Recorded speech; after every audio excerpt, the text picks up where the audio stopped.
In your 40s or 50s, you may fear it's too late to start investing. And this, coupled with the complex financial jargon and confusing processes, may make you feel a bit overwhelmed. But don't stress. You're not too old and it's not too late. Watch this video to find out why and what you can do about it.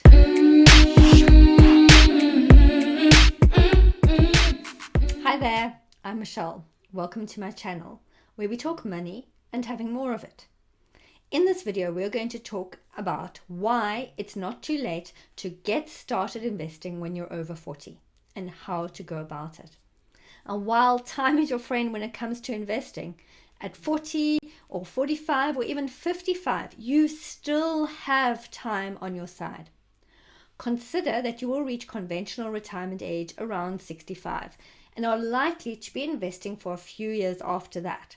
So realistically, you may still have 15 to 30 years ahead of you depending on your age spectrum, and if you manage this time properly, you can build up a nice nest egg. So let's take a look at how to do that. How much you will need in retirement is completely expense driven.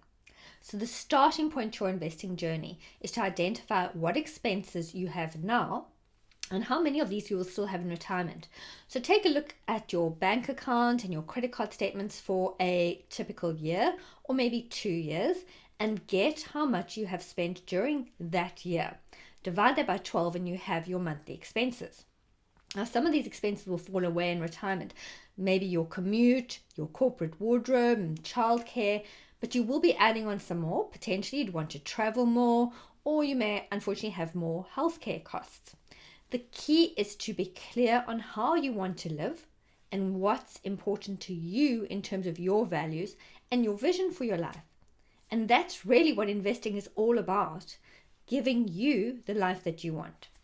So once you are clear on your monthly expenses, do an analysis of what money you may have coming in at that stage, such as your state pension entitlement, and you can find this out on the website, yourpension.gov.uk.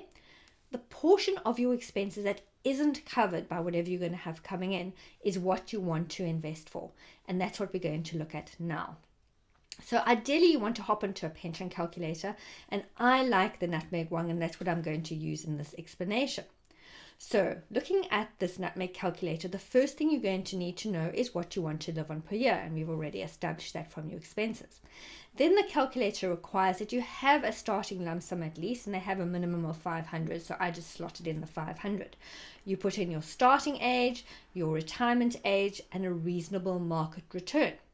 So while the US market has returned an amazing 13.6% on average per year for the last 10 years up to 2021, the UK FTSE index has returned a less amazing 5.8% over the same period.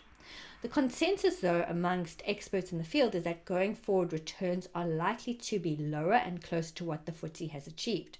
And so I've assumed a reasonable return of 6%. And then you will have some fees on the funds that you invest in, and I've assumed these fees to be around 0.75%, and this is on the basis that you will be putting your funds into low-cost index tracker funds. And finally, you're required to put in the expected inflation rate, which is around 2%. That's the target inflation rate for the Bank of England, so it seems reasonable. And based on all of this, out pops how much you will need to build as a nest egg.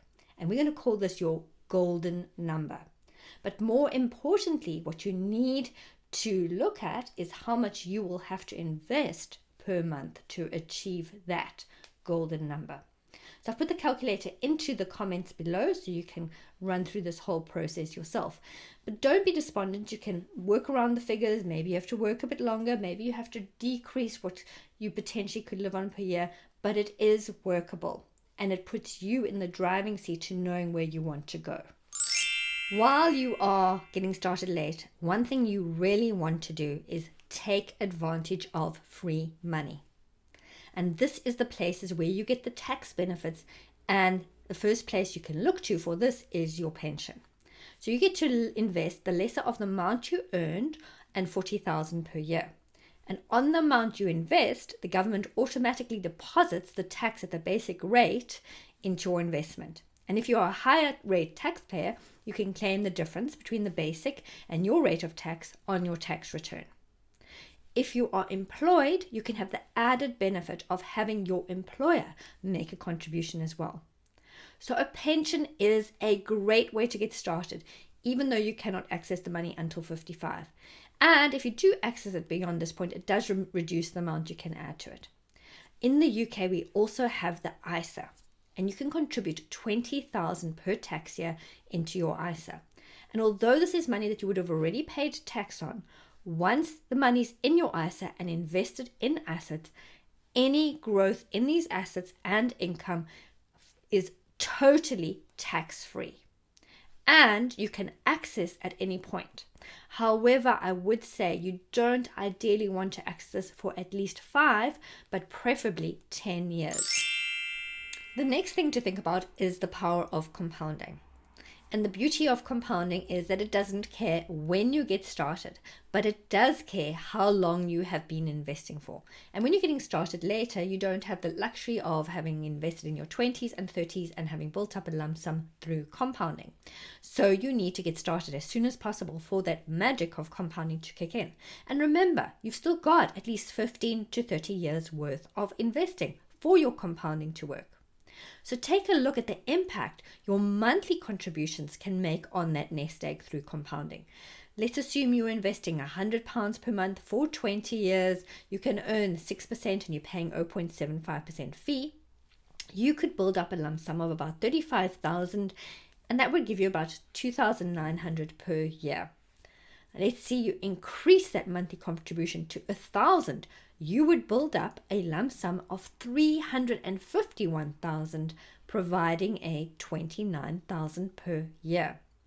So it's very clear that you can make a big difference in terms of the contributions you make and taking advantage of the time you have left. So I like to emphasize and overemphasize again, just get started no matter what amount you're starting from. As I said earlier, an important key to your future retirement amount is your expected future expenses. However, an even bigger key is your current expenses, because this is how much you have available to invest into that monthly amount that is going to build your lump sum. And so you really want to maximize your money. I hate the mention of budgets, and I have to honestly say a budget alone doesn't totally work for me. But what does work for me is being aligned with my values and my vision for the future. And that means when that urge to splurge overtakes me, and as a passionate shopper, believe me, it happens more often than not, I can pause and question whether this is adding to that future me and that vision for me.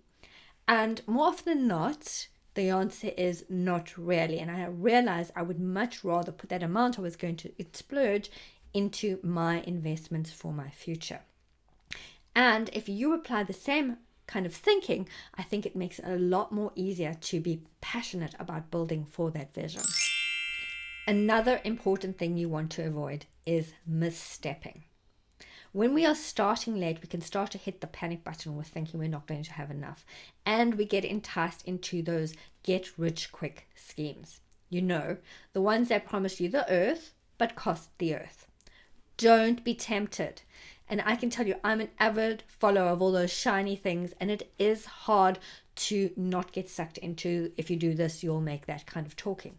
But really, the way to catch up on your investing is to be consistent in the amount you do every single month, by investing in a way that you understand, by not being overly cautious. So do remember that. We can also head towards the over-cautious way, but not being overly reckless.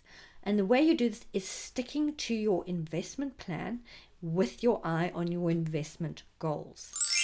And finally, unusual results require unusual measures.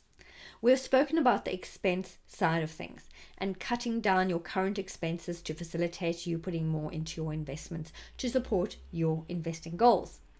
But just as powerful is the income side of the equation.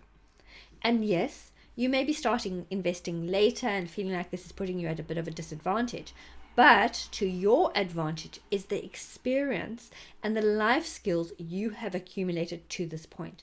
And you can leverage those to find ways of providing alternative sources of income.